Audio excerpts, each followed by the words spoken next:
하루 3분, 삶을 기적처럼 변화시키는 나와의 대화.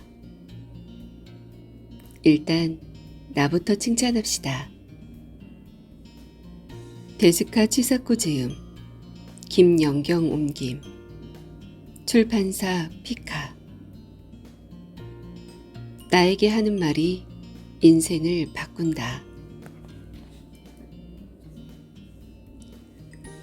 말을 바꾸면 삶이 달라진다. 자기 긍정감을 올리는 가장 쉬운 방법.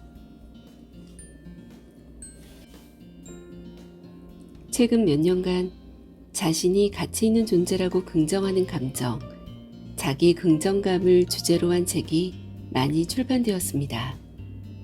그 중에는 베스트셀러가 된 책도 있습니다. 그만큼 많은 사람들이 자기 긍정감을 올리고 싶어 한다는 의미겠지요. 저는 지금까지 자신이 소중한 존재라고 믿는 감정인 자기 존중감, 자기 긍정감을 높이는 프로그램을 연구 개발해왔고 30년 가까이 이 일에 몸담아 왔습니다. 그리하여 가장 효율적이고 자기 긍정감을 높이는 방법을 알게 되었습니다. 바로 칭찬일기입니다. 텔레비전이나 라디오, 잡지 등에도 소개되어 10만 명이 실천하고 있으며 그 수는 지금도 계속 증가하고 있습니다. 공책 카페만 준비하면 일기를 쓸 수 있습니다. 하루를 되돌아보고 그날 있었던 좋은 일, 칭찬하고 싶은 일을 찾아 자신을 칭찬합니다. 아주 간단한 방법이지만 꾸준히 실천한 사람들은 매우 좋은 효과를 보고는 기쁜 마음에 다음과 같은 후기를 남깁니다.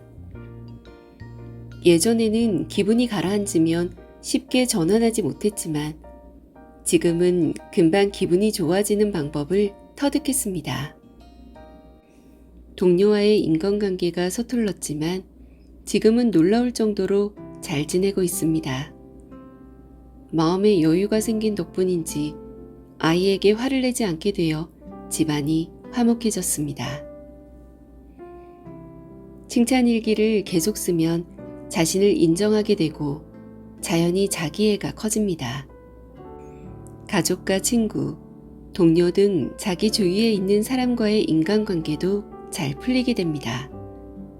자기를 칭찬하면서 일이나 연애, 결혼생활, 육아 등 모든 부분이 개선되는 선순환이 시작되는 것입니다. 거기에 칭찬일기를 쓰면 또 다른 효과도 얻을 수 있습니다. 누구나 입버릇이나 자주 하는 생각이 있습니다.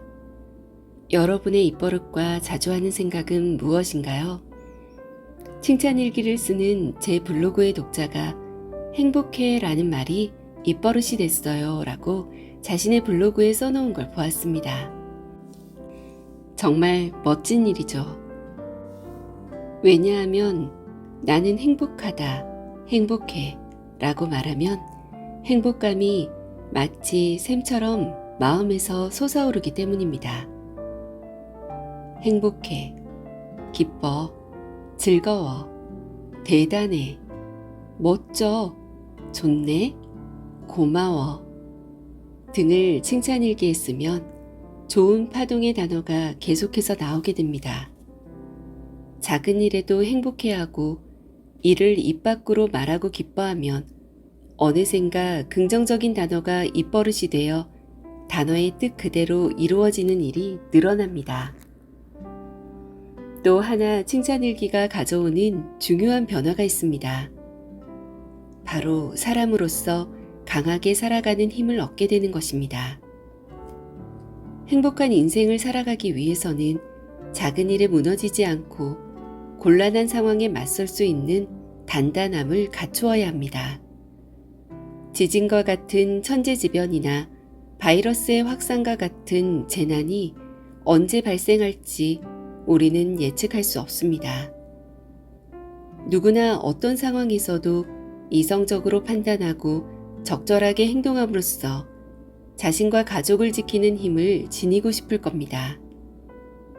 칭찬일기를 통해 이러한 상황에 대처할 수 있는 강함도 갖출 수 있습니다. 칭찬 일기는 단순한 일기가 아닙니다. 칭찬 일기를 추천하면 일기는 매일 쓰고 있지만 아무것도 변하지 않았어요 라고 말하는 사람도 꽤 있습니다. 매일 빠뜨리지 않고 일기를 쓰는 건 대단한 일입니다. 하지만 일기 내용에 불평이나 반성이 많지 않나요? 이건 매일 자신의 잘못을 지적하는 질책일기로 어떻게 보면 칭찬일기의 정반대라고 할 수 있습니다. 자신을 성장시키고 인생을 좋은 방향으로 바꾸기 위해서는 반성보다 칭찬을 하는 게 효과적입니다. 여기서 칭찬일기가 탄생하게 된 배경을 짧게 설명하겠습니다. 인간뿐만 아니라 모든 생명은 자신의 존재를 긍정했을 때 활기가 넘치고 활성화되며 잠재되어 있던 힘이 발휘됩니다. 이 사실을 깨달은 저는 1988년에 칭찬일기를 고안했고 독자적으로 개발한 자기실현 프로그램의 일부에 추가하여 활용했습니다. 그 후 실천하는 사람이 늘어나면서 칭찬일기만으로도 큰 효과를 얻을 수 있다는 걸 알게 되었습니다. 칭찬일기의 효과는 제 예상보다 훨씬 컸습니다. 우리가 일상생활에서 안고 있는 스트레스와 인간관계 등의 고민거리가 많이 해결되고 자아를 실현하는 지름길이 된다는 사실을 깨달은 것입니다. 왜 효과가 큰 걸까요? 그 이유는 칭찬일기를 통해 삶의 토대가 되는 의식인 자기 긍정감이 제대로 표면으로 드러나고 이와 함께 갇혀있던 긍정적인 의식과 잠재 능력이 발현되기 때문입니다. 그리고 발현된 긍정적인 의식의 에너지가 더 좋은 것들을 외부에서 끌어들여 가정과 회사에서도 효과를 내기 때문입니다. 돼지가 담비를 원하듯 생명은 칭찬을 원합니다.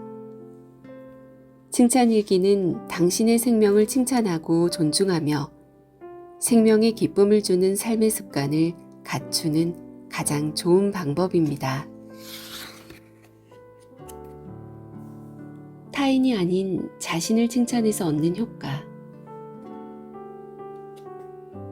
우리 사회에는 겸손을 미덕으로 삼는 문화로 인해 자신과 가족을 칭찬하면 안 된다는 풍조가 있었습니다. 물론 겸손은 사람이 갖춰야 할 훌륭한 미덕입니다. 하지만 자신과 가족을 칭찬하지 않아야 겸손한 것은 아닙니다. 그럼에도 우리는 언젠가부터 겸손과 자신을 부정하는 것을 동의어처럼 사용해 왔습니다. 이 때문에 자신을 비난하고 부정하는 걸 좋은 행동이라고 믿어왔습니다. 당연히 그 반대인 자신과 가족을 칭찬하는 건 해선 안 되는 일로 여겨졌습니다.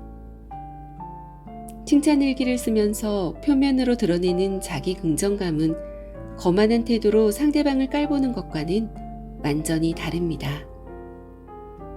자신의 생명을 존중하고 존재를 긍정할 수 있어야 다른 사람의 생명도 존중하고 긍정하며 존경할 수 있습니다. 이것이 겸손한 마음입니다.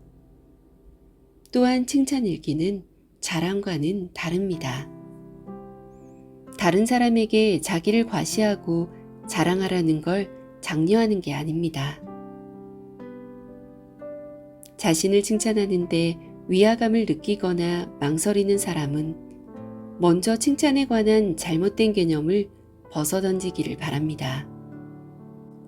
자신을 칭찬하는 건 이상하다는 사고방식이 우리 사회에 강하게 뿌리내렸지만 2008년 후생 노동성 관할 자연과학 연구기구 생리학연구소에서는 뇌는 칭찬을 받으면 기뻐한다는 연구 결과를 세계에 발표했습니다. 대뇌의 보상체계가 반응한다는 뜻입니다. 뇌는 주어를 고르지 않는다고 알려져 있습니다. 칭찬을 받고 기뻐하지 않을 사람은 없습니다. 칭찬의 말을 들으면 뇌에는 행복 호르몬이라고 불리는 옥시토신과 도파민, 세로토닌 등이 늘어난다고 합니다. 몸과 마음을 편안하게 하는 이러한 호르몬들의 분비가 늘어나면 기분 좋은 행복감을 느낄 수 있습니다. 자신을 스스로 칭찬해도 뇌는 똑같은 반응을 보입니다. 또한 자신이 누군가를 칭찬해도 뇌는 그 칭찬의 말에 반응하므로 칭찬한 자신 또한 기분이 좋아집니다. 주어가 누구든지 뇌는 반응하는 거죠. 그러므로 다른 사람에게 칭찬받기를 기다리는 게 아니라 자신을 스스로 칭찬하는 습관을 들여 항상 기분 좋은 상태로 만드는 것이 행복하게 사는 비결이라고 볼 수 있습니다. 뇌가 기뻐해 몸과 마음이 편안해지면 생명에 잠재되어 있던 다양한 좋은 힘과 의식이 발현되고 밖에서 좋은 것을 끌어들이게 됩니다. 왠지 실천하기는 힘들 것 같아 라며 주저하는 분도 있을 겁니다. 하지만 걱정하지 마세요. 칭찬일기는 누구나 바로 실천할 수 있을 정도로 매우 간단합니다. 단 칭찬일기를 중도에 그만두지 않고 더 효과적인 방법으로 글을 쓰려면 약간의 요령이 필요합니다. 이 책에서는 칭찬일기의 핵심만을 모아서 알려드립니다. 칭찬일기를 통해 여러분의 내면에서 어떤 생각이 떠오르고 무엇이 시작되는지, 무엇을 발견할 수 있으며 미래는 어떻게 펼쳐나갈 것인지를 알 수 있습니다. 칭찬일기를 쓰면서 유일무이한 존재인 자신을 칭찬하고 인생을 더욱 즐기시길 바랍니다.